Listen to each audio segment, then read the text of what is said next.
ఎప్పుడు కూడా నేర్చుకుంటూనే ఉండాలి. శిష్యుడు ఎప్పుడు కూడా నేర్చుకుంటూనే ఉండాలి. నాకు తెలుసు, నాకు పలానా తెలుసు, నాకు అది చేయడం తెలుసు, నాకు ఇది పాడడం తెలుసు అని అనుకోనకూడదు. అన్నీ తెలిసినప్పటికీ కూడా శిష్యుడు ఎప్పటికీ కూడా నేర్చుకుంటూనే ఉండాలి. హల్లెలూయా, హల్లెలూయా. శిష్యుడు నేర్చుకోవాలి, తన తోటి శిష్యులకు లేక తన తర్వాత శిష్యులకు నేర్పించాలి. శిష్యుడు నేర్చుకోవాలి, వారి తర్వాత వారికి నేర్పించాలి. అన్నీ తెలుసని అనుకోనకూడదు. ఇక మరొకటి ఏంటంటే, అన్నీ తెలుసు అనుకోనకూడదని ఏమి రాదు అని చెప్పకూడదు. ప్రైజ్ లార్డ్, హల్లెలూయా. నాకేమి రాదు అని చెప్పకూడదు. పాడడం రాకపోవచ్చు, ప్రార్థించడం రాకపోవచ్చు, వాక్యం చెప్పడం రాకపోవచ్చు, సువార్త ప్రకటించడం రాకపోవచ్చు, దేవుని సన్నిధిలో చేసే పరిచర్య చేయడం రాకపోవచ్చు, వంట చేయడం రాకపోవచ్చు, క్లీన్ చేయడం రాకపోవచ్చు, కడగడం రాకపోవచ్చు. అందరికీ అన్ని రావాలని రూల్ ఏమీ లేదు కదా. ఎవరికి వచ్చో వారికి వస్తుంది, ఎవరికి రాదో వారు నేర్చుకుంటారు. అంతేగాని నాకు రాదు అనే మాట శిష్యుడి నోటి వెంట రాకూడదు. హల్లెలూయా. పాస్టర్ గారు ఎప్పుడైనా ఆడపిల్లల్ని పలానా కర్రీ చేయమన్నారనుకో, నాకు రాదు అనే మాట కంటే, పాస్టర్ గారండి నాకు ఎలా చేయాలో చెప్పండి, నేను చేసేస్తాను, ఆ మాట రావాలి. రాదు అనే మాట రాకూడదు. హల్లెలూయా. మీకు దైవజనులు జెంట్స్కి సంబంధించిన పనులు ఏమైనా చెప్పినప్పుడు, అది ఎలక్ట్రీషియన్ వర్క్ కానీ, వైరింగ్ కానీ, మొయ్యడం, ఇసుక మొయ్యడం, పెక్క మొయ్యడం, సిమెంట్ ఇలాంటివి ఉంటాయి కదా, మనకి రాదు, మనకు అలవాటు లేదు. కానీ ప్రతి శిష్యుడు కూడా అన్నీ నేర్చుకోవాలి, అన్నీ నేర్చుకోవాలి. హల్లెలూయా. నేర్చుకోవాలి, నేర్పించాలి కదా. తర్వాతది మనం ఎప్పుడు చెప్పుకునేదే పరిచర్య అనేది ఖచ్చితంగా చేయాలి. మధ్యాహ్నం చెప్పిన పాయింట్స్లో ఈ పాయింట్ నేను చెప్పలేదు, కేవలం సమర్పణ చెప్పాను. పరిచర్య అనేది ఖచ్చితంగా చేయాలి. చాలా రకాల పరిచర్యలు ఉన్నాయి. మందిర పరిచర్య, దైవజనుల పరిచర్య, విశ్వాస గృహంలో పరిచర్య, ఈ విధంగా చాలా రకాల పరిచర్యలు ఉన్నాయి. కనుక మనం పరిచర్య చేయడము నేర్చుకోవాలి. హెబ్రీయులకు రాసిన పత్రిక 6వ అధ్యాయము 10వ వచనం చదువుకుంటే, హెబ్రీయులకు రాసిన పత్రిక 6వ అధ్యాయము 10వ వచనం చదువుదామా?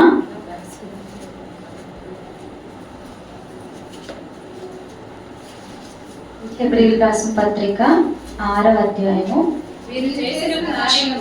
మీరు చేసిన కార్యమును మీరు పరిశుద్ధులకు ఉపచారం చేసి ఇంకా ఉపకారము చేయుచుండుట చేత తన నామమును బట్టి చూపిన ప్రేమను మరచుటకు దేవుడు అన్యాయస్తుడు కాడు. హల్లెలూయా, హల్లెలూయా. ఒకవేళ మనము చేసిన కార్యము లేక మనం పరిశుద్ధులకు చేసిన ఉపకారము ఇంకాను ఉపచారం చేయుచుండుటను బట్టి, వారికంటే పరిచర్య చేయడం ద్వారా, ఎవరికి పరిచర్య, ఎవరికి రాయబడింది అక్కడ పరిచర్య?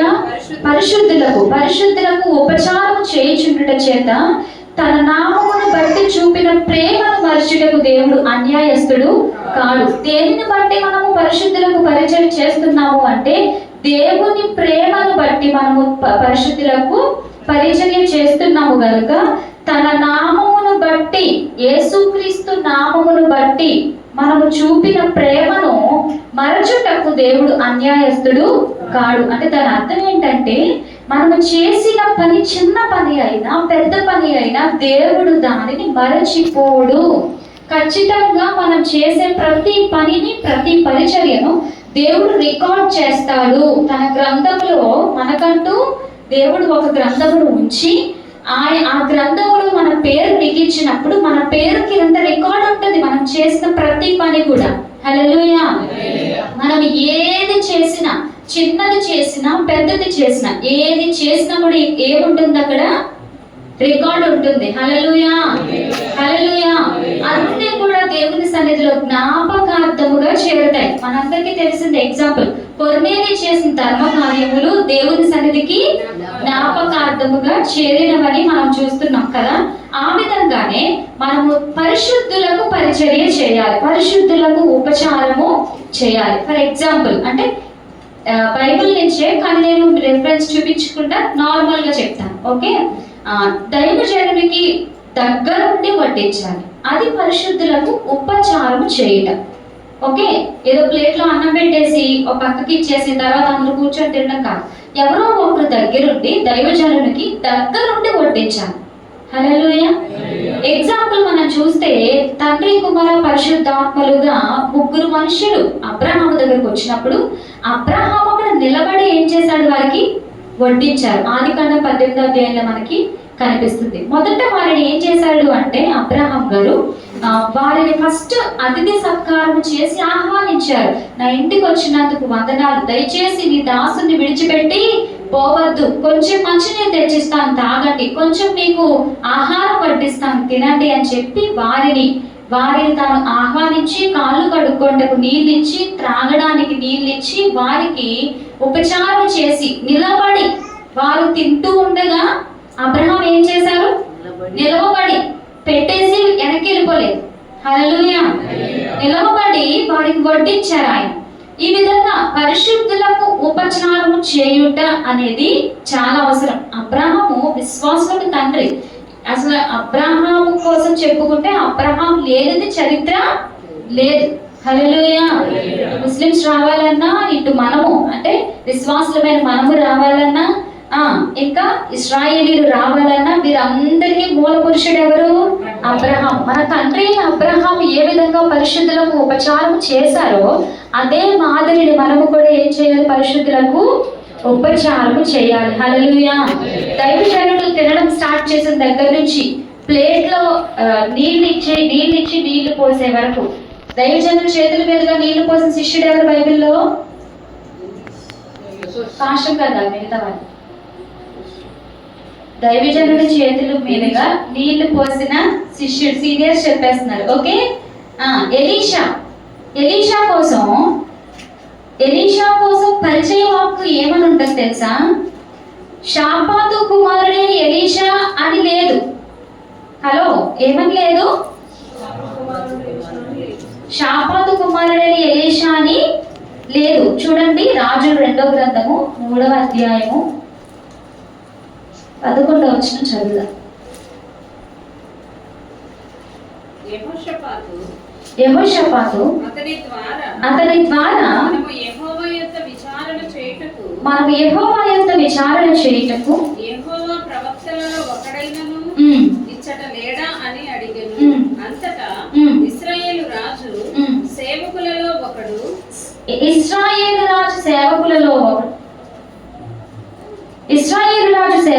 ఒకడు ఏలియా చేతుల మీద నీళ్లు పోయించు వచ్చిన.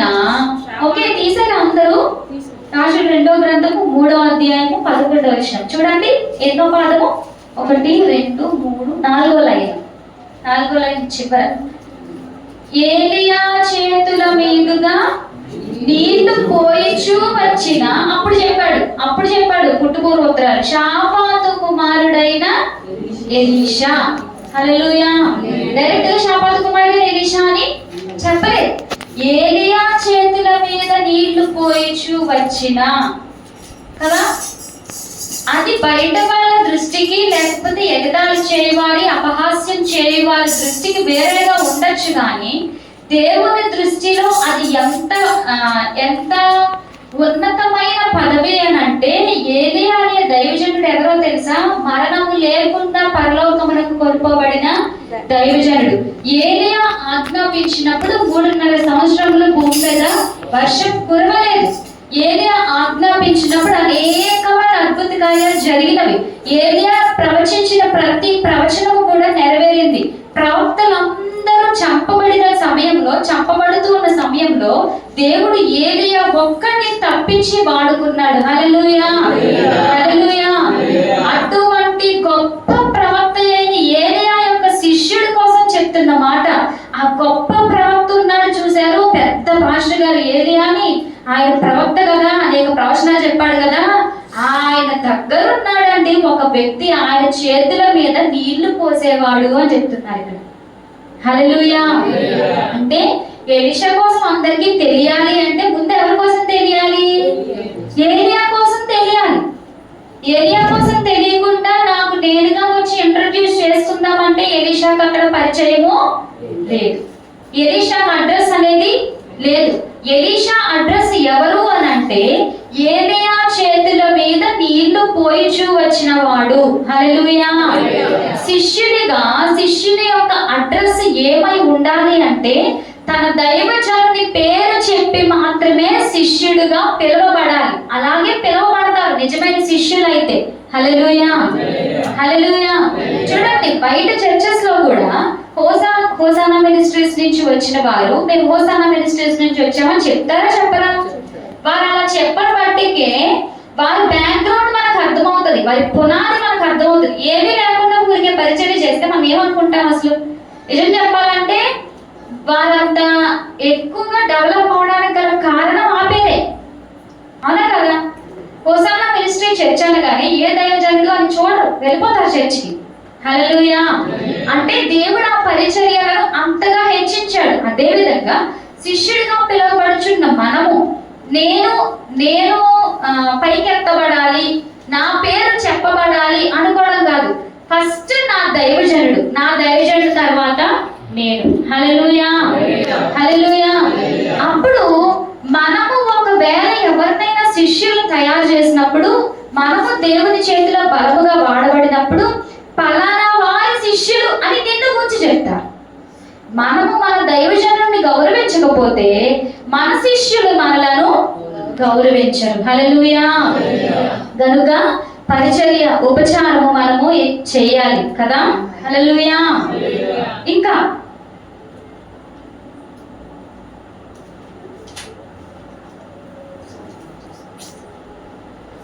స్టెబిలిటీ అని చెప్పాను కదా మధ్యాహ్నం, పెద్దగా టచ్ చేయలేదు.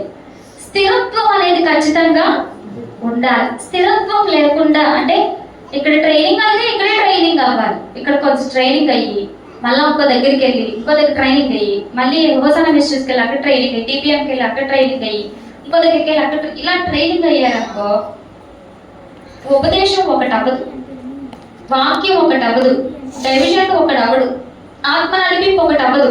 వీళ్ళు ఎలా ఉంటారంటే ఆ ఉపదేశానికి ఈ ఉపదేశానికి ఎటుబడితే అప్పుడు కొట్టబడుతూ గాలి చేత కొట్టబడినట్లుగా వాళ్ళు ఏం చేస్తారు?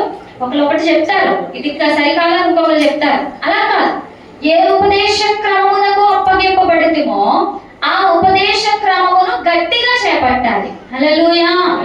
ఏ బండ నుండి చెక్కబడితేమో ఆ బండ మీదనే మనము నిలబడాలి. 2 పదాలు చెప్పాను ఇప్పుడు, చెప్పండి ఏంటి? ఏ ఉపదేశ క్రమమునకు మనల్ని అప్పగించుకున్నామో ఆ ఉపదేశ క్రమమునకు లోబడాలి. రెండవది, ఏ బండ నుండి చెక్కబడితేమో. రెండింటికి రిఫరెన్స్ ఉన్నాయి, చెప్పనా?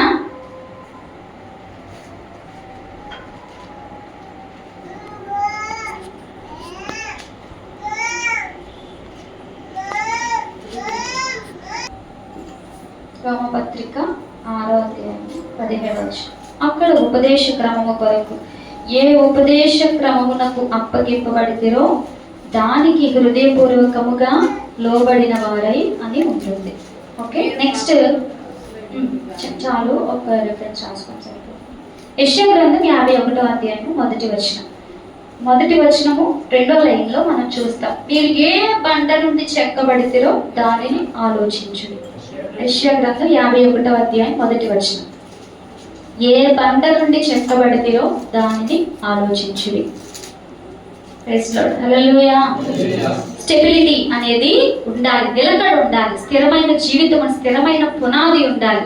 ఒక స్థిరమైన పునాది లేకుండా ఎవరు చెప్పే వాక్యం పడితే వాళ్ళ వాక్యము వినకూడదు. వారు వేసిన పునాదుల మీద మనం కట్టబడకూడదు. కానీ మనం ఏ ఉపదేశ క్రమమునకైతే అప్పగించబడ్డామో ఆ ఉపదేశ క్రమంలో మనం ఎలా ఉండాలి? నిలకడగా ఉండాలి. Hallelujah, hallelujah. Next, way of behaviour. మన బిహేవియర్, శిష్యుని యొక్క బిహేవియర్ కరెక్ట్గా ఉండాలి. శిష్యుడు నిల్చున్నప్పుడు కానీ, కూర్చున్నప్పుడు కానీ, నడిచినప్పుడు కానీ, పండుకున్నప్పుడు కానీ వీరి యొక్క బిహేవియర్ అందరిలా లేదు అని అనుకోవాలి. శిష్యుడు మాట్లాడినప్పుడైనా సరే, మాట్లాడేట వరకు మధ్యాహ్నం చెప్పాను కనుక టచ్ చేయట్లేదు. మనం కూర్చున్నప్పుడు మర్యాదపూర్వకంగా కూర్చోనాలి. మనం నిలబడినప్పుడు కూడా మర్యాదపూర్వకంగా నిలబడాలి. మీకు ఎగ్జాంపుల్ చెప్తాను. ఇదిగో ఇలా నిలబడితే అది కరెక్ట్ కాదు. ఓకే, ఇలా నిలబడకూడదు. మరీ దగ్గర పెట్టకపోయినా కనీసం మనం ఏ డిస్టెన్స్లో పెట్టుకోగలమో ఆ డిస్టెన్స్లో నేను నిలబడాలి. హల్లెలూయా.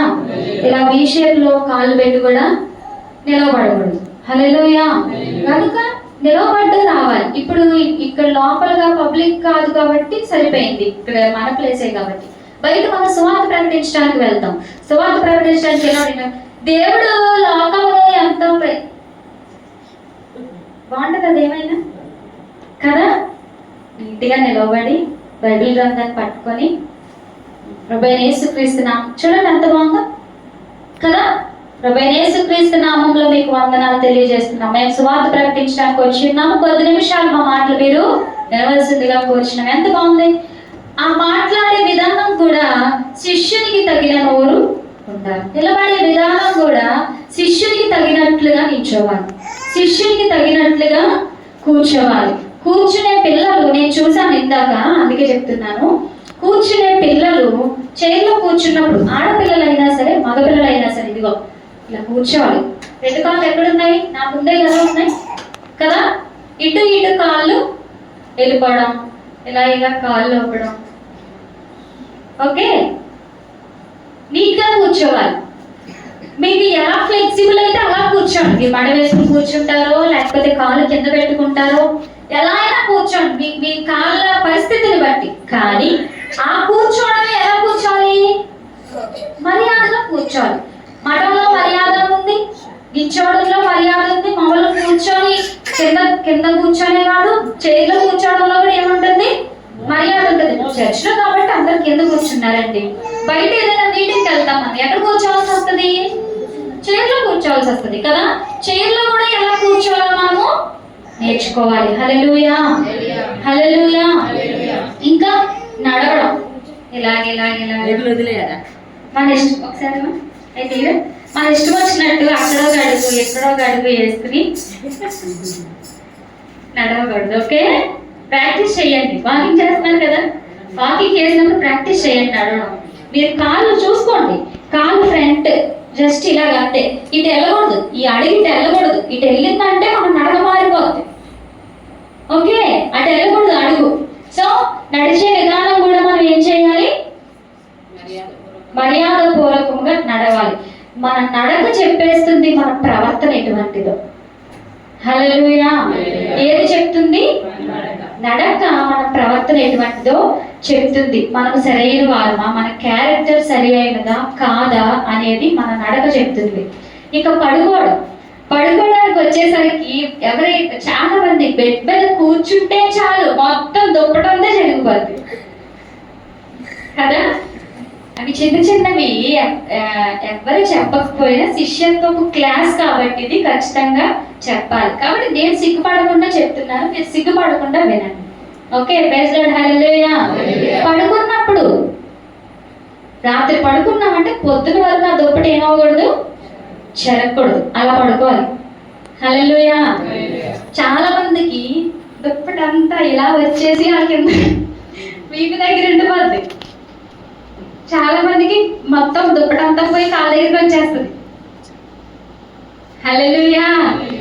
కనుక పడుకునే విధానం కూడా మర్యాదపూర్వకంగా పడుకోవాలి.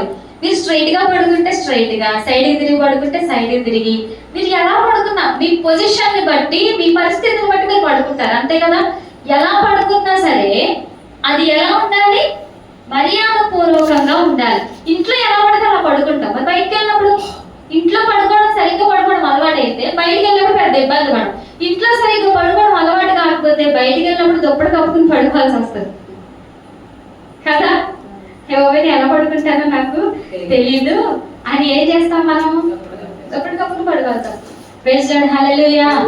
కనుక మనం పడుకునే విధానంలో కూడా ఏముండాలి? మర్యాద ఉండాలి. నెక్స్ట్ మన చూపు, చూచే విషయంలో అంటే మనం చూస్తున్నామంటే మర్యాదపూర్వకంగానే చూడాలి ఎవరినైనా. చాలా మంది చెప్తూ ఉంటారు కేరగా చూస్తుంది అంటారు కదా. చూపు చూడు ఎలా ఉందో. చాలా మంది చూపుతో చంపేస్తారు కదా. కాబట్టి మనం చూసే చూపు కూడా ఎలా ఉండాలి? మర్యాదపూర్వకంగా ఉండాలి. ఎస్తేరును చూచినప్పుడు రాజుకి దయ కలిగిందంట. ఆ విధంగా మనల్ని ఎవరైతే చూస్తారో, మనతో ఎవరైతే మాట్లాడతారో వారికి ఆటోమేటిక్ గా దైవ సన్నిధి వారిని ఆవాహించాలి. హల్లెలూయా. శిష్యునికి తగిన లక్షణాలలో ఈ శిష్యుడు ఎప్పుడైతే ఎవరితో మాట్లాడుతూ ఉంటాడో ఆ మాట్లాడే వాళ్ళకి శిష్యునిలో ఉన్న ఆత్మ, శిష్యునిలో ఉన్న దేవుని ఆత్మ ఆ మాట్లాడే వాళ్ళని ఆవహించేయాలి. హల్లెలూయా, హల్లెలూయా. దేవుని ఆత్మ చేత ఆటోమేటిక్ గా అవతల వారు పట్టబడాలి. అంటే మన చూపు, మన మాట, మన ప్రవర్తన, మన నడవడిక అన్ని కూడా ఎలా ఉండాలి? మర్యాద పూర్వకముగా ఉండాలి. హల్లెలూయా, హల్లెలూయా. ఇక్కడికి మన యొక్క బిహేవియర్ కంప్లీట్ అయింది. వే ఆఫ్ బిహేవియర్ కంప్లీట్ అయింది. హల్లెలూయా. ఇక స్వార్థం ఉండకూడదు. ఏముండకూడదు? ఫర్ ఎగ్జాంపుల్, బ్లెస్సన్ చిన్నోడు కదా, బ్లెస్సన్ కాంగో ప్లే చేస్తున్నప్పుడు మిగిలిన వారు అంత చిన్నపిల్లవాడు ప్లే చేస్తాడా? ఆట అసలు ఏమొచ్చు? ఆడ ప్లే చేయనిస్తున్నారు, నేను ప్లే చేస్తాను కదా. బ్లెస్సన్ ఏజ్ ఎంత? చాలా చిన్న వయసు. ఎంత? 9 years అనుకోండి. వాడిని అనుకునే పెద్దవాళ్ళ ఏజ్ ఎంత ఉంటుందో తెలుసా? 40 సంవత్సరాలు, 50 సంవత్సరాలు. కొన్ని చర్చెస్ లో చిన్న పిల్లల మీద పడతారు వాళ్ళు వచ్చి. అసలు వాళ్ళకి పొత్తు ఏంటి కదా? పిల్లలు బాగా ప్లే చేస్తే ప్లే చేస్తారు, లేకపోతే లేదు, అంతే. వాళ్ళ పిల్లలు అంతే కదా అంటూ ఉంటారు చాలా మంది. ఇప్పుడు వచ్చేసింది అమ్మ ఊపు, ఎన్నాళ్ళు లేదు. కానీ అది ఏంటంటే మనం అంటే అనేవాళ్ళు వాళ్ళు చేయరు, చేసే వాళ్ళని చేయగలరు. క్రొత్త విశ్వాసాలని దైవజనులు మంచిగా ట్రీట్ చేసి పాత విశ్వాసాలు కొంచెం పక్కన పెడితే, ఇప్పుడు వచ్చింది మోజు, కొత్త విశ్వాసాలు, కొత్త వాళ్ళు వచ్చారు కదా, మోజు మీద ఉన్నారు, అమ్మ మమ్మల్ని పట్టించట్లేదు. ఇది ఏంటిది? స్వార్థం. హల్లెలూయా. పాత విశ్వాసులు దైవజనులతో ఏకమయ్యి కొత్త విశ్వాసాలని రాబట్టుకోవాలి, వారిని ఆకర్షించాలి కదా. పాత విశ్వాసులు కూడా మేము ఇప్పటికీ కూడా విశ్వాసులమే అన్నట్టు క్రొత్త వారిని చూచి స్వార్థపడితే ఎలా కుదురుతుంది? శిష్యునికి ఏ లక్షణం ఉండకూడదు? స్వార్థం ఉండకూడదు. ఎవరైనా కాంగో నేర్చుకుంటున్నారు, నేర్చుకొని ఇవ్వాలి. కీబోర్డ్ నేర్చుకుంటున్నారు, నేర్చుకొని ఇవ్వాలి. పాటలు నేర్చుకుంటున్నారు, నేర్చుకొని ఇవ్వాలి. పాస్టర్ గారు సరిగ్గా పాడని వారికే పాడిచ్చారు, మనం చాలా బాగా పాడతాం, వారిని పాడనివ్వాలి, వారిని ఎంకరేజ్ చేయాలి. అంతే తప్ప నేను బాగా పాడతాను, నాకు ఇవ్వలేదు, వాళ్ళకి ఇచ్చారు అని చెప్పి వాళ్ళ మీద ఏ పడకూడదు, మనం స్వార్థపడకూడదు. హల్లెలూయా, హల్లెలూయా. రాని వారిని భరించాలి, ఇది శిష్యుల లక్షణం. భరించాలి. ఎవరికి రాదో, కాంగోట్టు రాదు కానీ కొడుతున్నారు, భరించాలి. మనం భరిస్తేనే కదా వాళ్ళు నేర్చుకునేది కదా. కీబోర్డ్ ప్లే చేయడం రాదు కానీ వాయిస్తున్నారు, వాయిస్తున్నప్పుడు మనం ఏం చేయాలి? భరించాలి. మనం భరిస్తే వాళ్ళు ఇంకా ఇంకా ఇంకా ఇంకా నేర్చుకుంటారు. లేదు, వాళ్ళు సరిగ్గా ప్లే చేయట్లేదు, వాళ్ళు సరి చేయాలి, బాబు కొంచెం నేర్చుకో, ఇంకా బాగా నేర్చుకో, బాగా కొడుతున్నావు, సూపర్ కొడుతున్నావు, ఇంకా బాగా నేర్చుకో, ఎంకరేజ్ చేయాలి. అంతే తప్ప ఇది సరిగ్గా కొట్టలేదు, ఇక్కడ నుంచి కొడతా, ఈ విధంగా నేర్చుకునే వాళ్ళ దగ్గర మాట్లాడకూడదు. హల్లెలూయా. ఎవరైనా సరే మనకన్నా ఎక్కువ ఎదుగుతున్నారు అని అంటే ఖచ్చితంగా ఏమొచ్చేస్తుంది? స్వార్థం వచ్చేస్తుంది, అసూయ వచ్చేస్తుంది. అది ఉండకూడదని నేను చెప్తున్నాను. మనకన్నా ఎదిగిపోయినా పర్వాలేదు, భూదిగంతాల వరకు సాక్షులుగా ఉండినా పర్వాలేదు. ఇప్పుడు నేను ఉన్నాను, ఈ క్లాస్ చెప్తున్నాను, ఇక్కడ ఒక 20 మంది 15 మంది ఉన్నారు అనుకోండి. మీరు ఒక్కొక్క దేశం వెళ్ళిపోతే నాకు ఎంత సంతోషం అంటే నేను 15 దేశాలు తిరగక్కర్లేదు కదా. అంతే కదా, అలా అనుకోవాలి. నా పనిని షేర్ చేసుకున్నారు, నా పరిచర్యని షేర్ చేసుకున్నారు, దేవుని పనిని చేస్తున్నారు. అలా కాకుండా సువార్త ప్రకటిస్తున్న వారిని డిస్కరేజ్ చేసి, ఒకవేళ సువార్త ప్రకటించారు, వాళ్ళు సరిగ్గా చెప్పలేదు, సరే భరించు, వారికి నేర్పించు, అంతే తప్ప శిష్యునిగా ఉన్న నీవు వారి మీద అసూయ చూపించడం, స్వార్థపడడం, వారి మీద నిందలు మోపడం, అటువంటివి మనము చేయకూడదు. హల్లెలూయా. ఒకరినొకరు పురుగొల్పుకోవాలి, ఒకరినొకరు హెచ్చరించుకోవాలి, ఒకరికొకరు ప్రార్థించుకోవాలి. మనకి రాంది ఒకటి, వాళ్ళకి రాంది ఒకటి, వాళ్ళకి వచ్చింది మనకి రాదు, మనకు వచ్చింది వాళ్ళకి రాదు. అంతే కదా, ఒక్కొక్కరు ఒక్కొక్క విషయంలో టాలెంట్ ఉంటుంది. అందరికి ఒక విషయంలో టాలెంట్ ఉంటుందని ఉండదు. ఎవరి టాలెంట్ బట్టి వారిని ఏం చేయాలి? ఎంకరేజ్ చేయాలి. హల్లెలూయా. ఏం నేర్చుకున్నాం చెప్పండి? స్వార్థం ఉండకూడదు. ఫస్ట్ నుంచి నేర్చుకునేవారుగా ఉండాలి. ఎల్లప్పుడూ నేర్చుకుంటూనే ఉండాలి. రెండవది పరిచర్య చేయాలి. ఇంకా స్థిరత్వం కలిగిన వారమై, నిలకడ కలిగిన వారమై ఉండాలి. తర్వాత మాట, చూపు, ప్రవర్తన, పడుకోవడం, నడవడం అన్ని కూడా వే ఆఫ్ బిహేవియర్ అంతా మర్యాద పూర్వకంగా ఉండాలి. తర్వాత ఏముండకూడదు? స్వార్థం ఉండకూడదు. మధ్యలో కూడా చెప్పుకున్నాం, అన్ని తెలుసని అనుకోకూడదు. ఒక్కొక్కరికి ఒక్కొక్కటి తెలుసు. Praise Lord. హల్లెలూయా. తర్వాత దైవజనుని ఆలోచనలను అర్థం చేసుకోవాలి. హల్లెలూయా. ఏమర్థం చేసుకోవాలి? మధ్యాహ్నం చెప్పుకున్నాం, దైవజనునితో ఉండాలి, దైవజనునితో మనస్సు కలిగి ఉండాలి అని చెప్పుకున్నాం. కానీ ఇప్పుడు చెప్పేది ఏంటంటే, దైవజనుని యొక్క ఆలోచనలను అర్థం చేసుకోవడం ఏంటంటే, జస్ట్ దైవజనులు ఒక్క చూపు చూశారంటే ఆ చూపులో అర్థమైపోవాలి దైవజనులు ఏం చెప్తున్నారు. హల్లెలూయా. ఏదైనా మీటింగ్ జరుగుతున్నప్పుడు మన సేవకులు అలా చూశారంటే ఓకే పాస్టర్ అర్థమైపోవాలి మనకి. లేదు అంటే పాస్టర్ ఎందుకో చూసారు, ఆయన చూపు ఇదివరకు మామూలు చూపు కాదు, ఎందుకో చూసారు, ఏదో అవసరంతో చూస్తున్నారు అని చెప్పి వెంటనే దైవజనుల దగ్గరికి పరిగెట్టాలి. హల్లెలూయా. లేదు ఎవరినో వెతుకుతున్నారు, అప్పుడు కూడా దైవజనులు పాస్టర్ ఎవరు వెతుకుతున్నారని, ఎవరు కావాలని, ఏం కావాలని అంటే ఎప్పుడు పాస్టర్ గారి మనసుకి దగ్గరగా ఉండాలి. మనం తింటున్నప్పుడు కూడా మా ఇంటి దగ్గర ఉన్నాం, తింటున్నాం, పాస్టర్ తిన్నారా లేదా, ఆయన ఏం తిన్నారు, ఏం వండుకున్నారు, పాస్టర్ ఇంట్లో ఏం వంట చేసి ఉంటారు, ఇది దైవజనుని ఆలోచనలతో ఏకమవ్వడం. హల్లెలూయా. హల్లెలూయా. ఈ విధంగా ఇంకా దైవజనుడు చేయమన్నదే చెయ్యాలి, చేయొద్దన్నది చేయకూడదు. వెళ్ళమన్న చోటికి వెళ్ళాలి. ఒకవేళ మనం ఎక్కడికైనా వెళ్ళాలనుకుంటే పాస్టర్ అండి మీటింగ్కి వెళ్ళమంటారా? మీటింగ్స్ జరుగుతున్నాయి జపనీస్ హాస్టల్ మీటింగ్స్ జరుగుతున్నాయి. దైవజన్ దగ్గరకు వచ్చి పాస్టర్ మమ్మల్ని వెళ్ళమంటారా?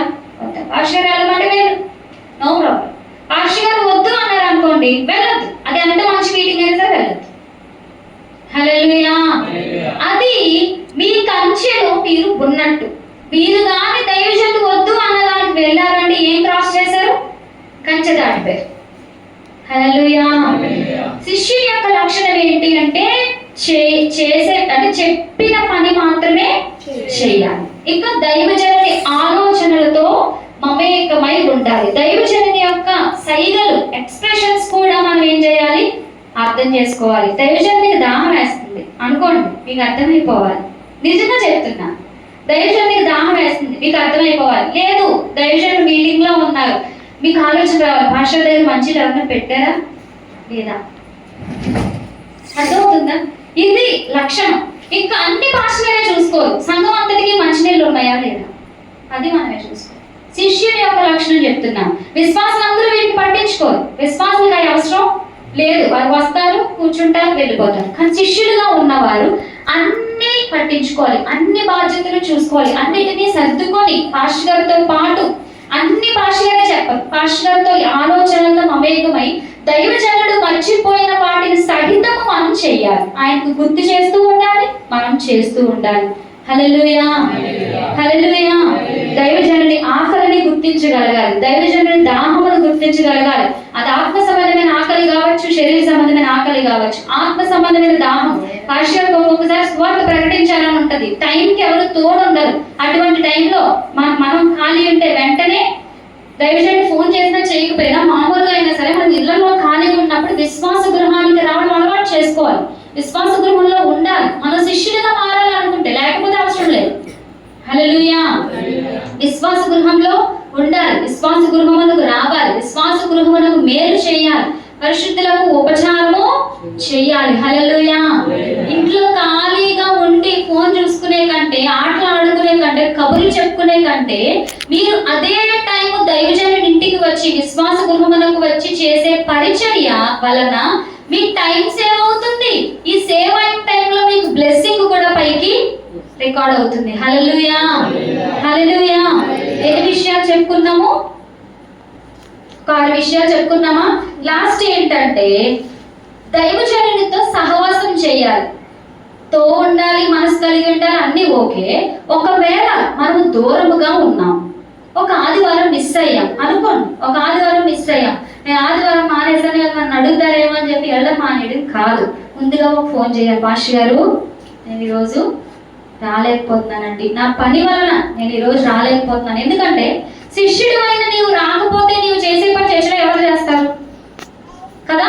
నీ బాధ్యతను నిర్వర్తించకుండా ఆ రోజు చర్చ్ రావడానికి అవ్వలేదు కాబట్టి దయచేసి ఒక ఫోన్ చేసి పాస్టర్ గారు ఈ రోజు నేను రాలేకపోతున్నానండి, నేను ఫ్రీ అయిన తర్వాత ఈవినింగ్ వస్తానండి, కలుస్తానండి.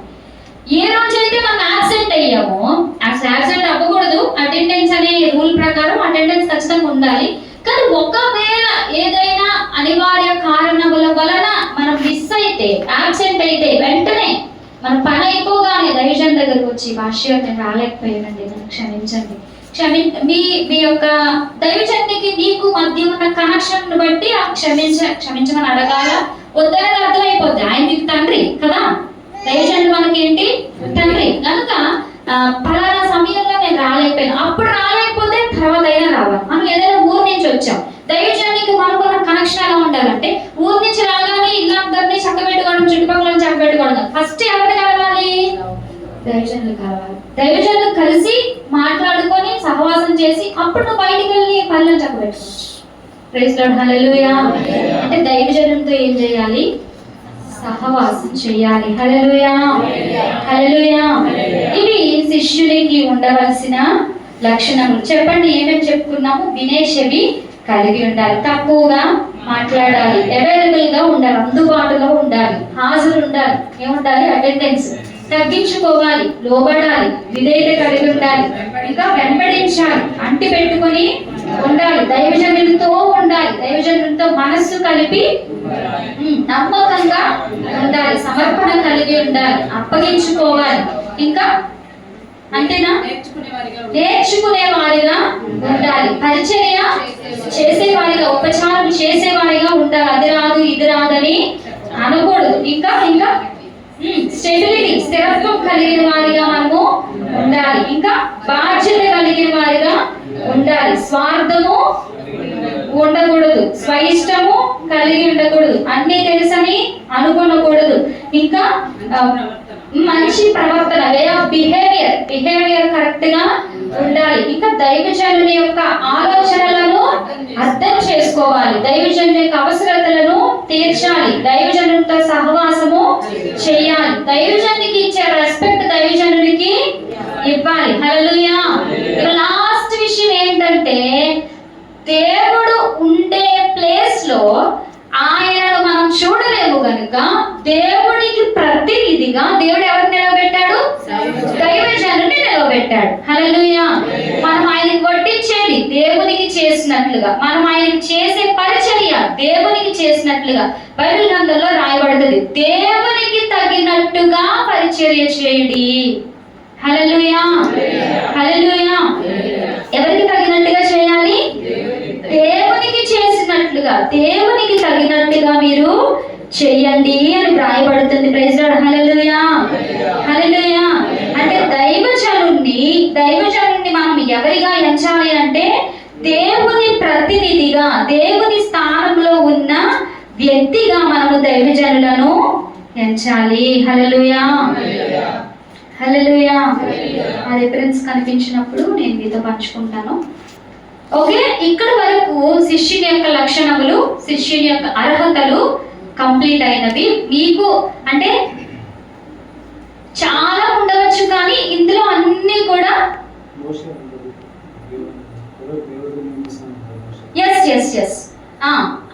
ఎగ్జాంపుల్ మనం తీసుకోవచ్చు. దేవునికి ప్రతినిధిగా దైవజనుడు ఉన్నాడు అని చెప్పడానికి నిర్గమకాండము 7వ అధ్యాయం 1వ వచనం. కాగా యెహోవా మోషేతో ఇట్లా నేను ఇదిగో నిన్ను ఫరోకు దేవునిగా నియమించితిని. ప్రైజ్ ది లార్డ్, హల్లెలూయా, హల్లెలూయా. ఎవరికి దేవునిగా నియమించారు? ఫరోకి. నిన్ను ఫరోకి దేవునిగా నియమించితిని. ఎవరెవరితో చెప్తున్నారు? దేవుడు మోషేతో చెప్తున్న మాట, నిన్ను నేను ఫరోకి దేవునిగా నియమించాను. హల్లెలూయా. దైవజనుడు ఎవరి స్థానంలో ఉన్నాడు? దేవుని స్థానంలో ఉన్నాడు. దైవజనుడిని గౌరవించకపోతే ఎవరిని గౌరవించలేనట్లు? దైవజనుడికి పరిచయం చేయకపోతే దేవునికి చేయలేనట్లు. దైవజనుడి మీద సనుక్కుంటే అంతే కదా, దేవుని మీద సనుక్కున్నట్టు. దైవజనుడు తిట్టుకుంటే దైవజనుడు అంటే మనం వారిని చులకనగా చూసేది కాదు, వారు ఉన్న పొజిషన్. హల్లెలూయా. దైవజనుడు ఉన్న స్థానము మనం వారిని చులకనగా చూసేది కాదు. ప్రపంచంలో ఉన్న అన్ని జాబ్స్ కంటే, అంటే ఆఖరికి అమెరికా దేశాలన్నిటికీ ప్రెసిడెంట్, మొత్తం ప్రపంచ దేశాలన్నిటికీ ప్రెసిడెంట్ అయిన అమెరికా ప్రెసిడెంట్ సహితము ఎవరి దగ్గర తలొంచాలి? ఆయన చర్చికి వెళ్తారు, తన దైవజనుడి దగ్గర తలొంచుతారు, ప్రార్థన చేయించుకుంటారు. అంటే దైవజనుడు ఎంత గొప్పవాడు అంటే రాజులను సహితము ఏలువాడు.